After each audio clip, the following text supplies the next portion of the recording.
في محطة قطار تونس متوجهين إلى سوسة إن شاء الله. تستغرق الرحلة ساعتين. وصلنا القطار. شوف كيف، لكن كل سرعته بطيئة ما هو سريع. وصلنا محطة سوسة بعد تقريبا ساعتين و20 دقيقة. هذا البدايات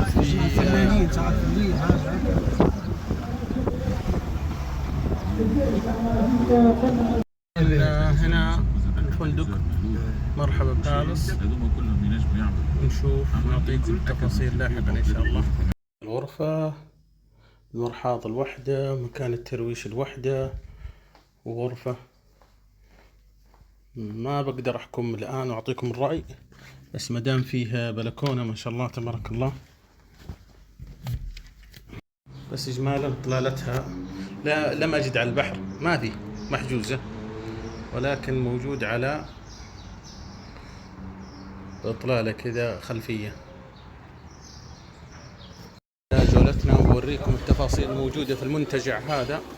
اول شيء هذا المطعم ما اقدر اصور لان فيه صراحة الوضع ما يسمح للتصوير، مليء بالبشر والسياح.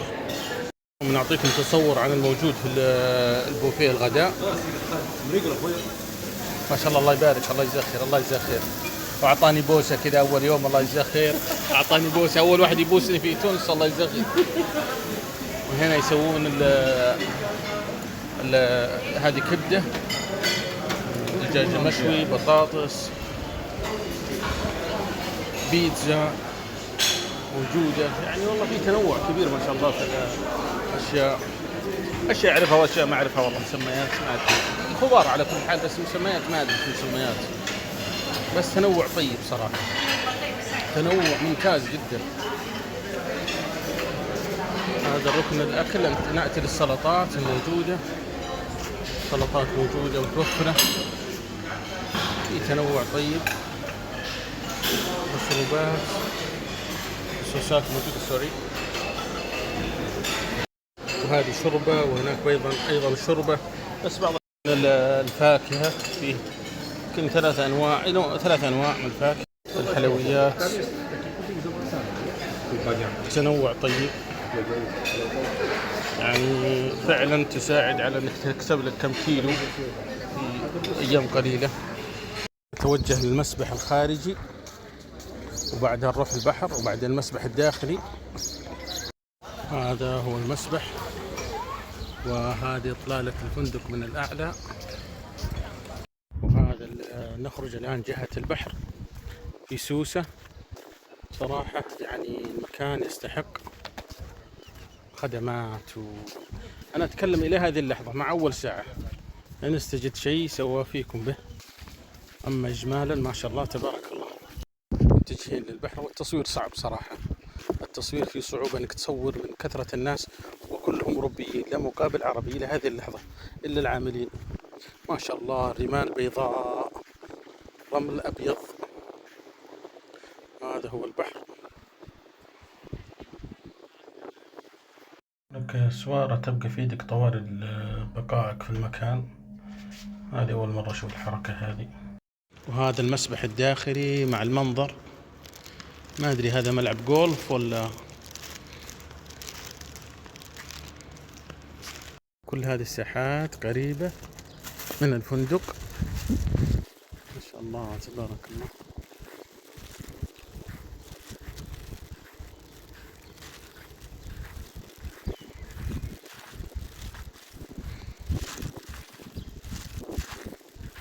هذا هو الفندق، كبير كبير ما شاء الله. الأجواء جميلة جدا. يقول لي في الفندق الشهر القادم كلها تبدأ صيفية. الظاهر هذا آخر أسبوع عندهم في الدراسة، وتبدأ الصيفية، يقول يبدأ السخان عندهم في تونس. والأوروبيين هنا زحمة شديدة بشكل غير عادي.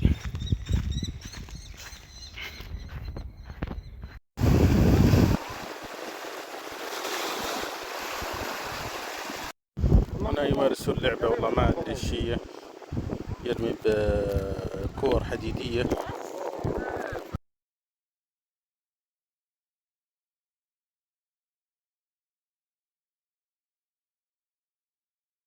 بدأت الجموع يتوجهون إلى تناول وجبة العشاء السادسة والنصف.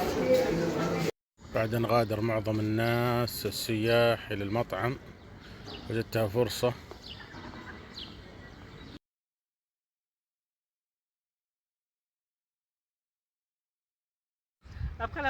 وهذا هو الساحل بمطلاته وأطلالاته، والساحل الأبيض، شاطئ أبيض نظيف.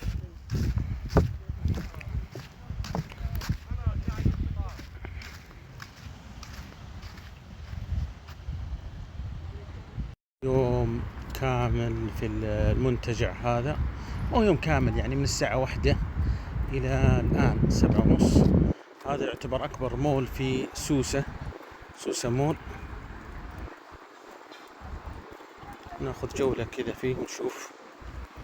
طبعا أعطاني معلومة واحد وكلامه صحيح، أنا أتفق معه، حق السياحة وكذا.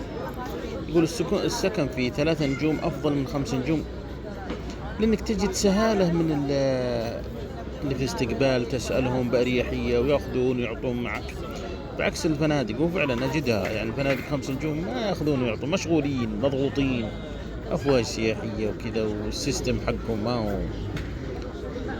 وهذا أنا جربتها فعلا، 3 نجوم وأقل تجد ناس يأخذون ويعطون يعلمونك، خاصة إذا أنت أول مرة تجي بلد معين، عندك استفسارات وعندك أشياء كثيرة تبغى من يساعدك فيها.